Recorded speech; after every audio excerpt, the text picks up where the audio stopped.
At 11, more European countries are confirming cases of the Omicron variant of COVID-19.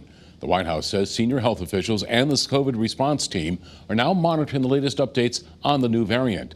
Channel 3 Eyewitness News reporter SHAWNTE PASSMORE is following the latest developments. SHAWNTE, what's the CDC saying about any identification of these variants?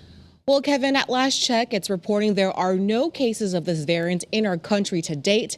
The new variant raises alarming questions such as, will vaccines work against it, and will it make people sicker than Delta? Meanwhile, the U.S. will impose a travel ban from several African countries.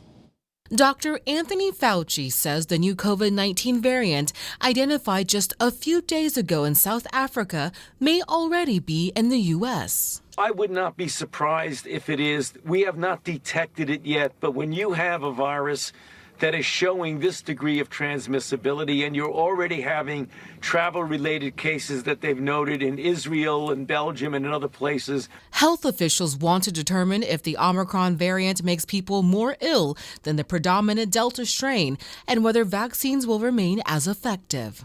There are about 30 mutations in the spike protein and about 10 mutations are on the edge of the spike protein, which allows the virus attached to the body.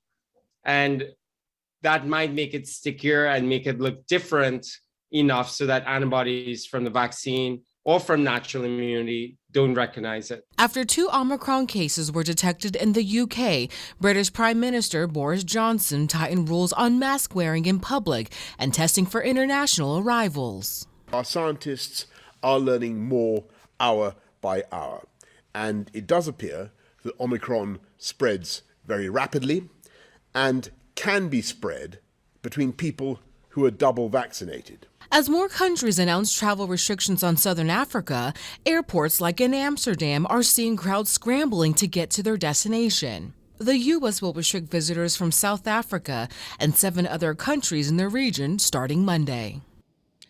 And South African scientists say they're about 2 weeks from knowing how effective the vaccines are against Omicron. Both Moderna and Pfizer say if necessary, they can quickly adjust to their vaccines. Live in the newsroom, SHAWNTE PASSMORE, Channel 3 Eyewitness News. Thank you, SHAWNTE. A dozen nursing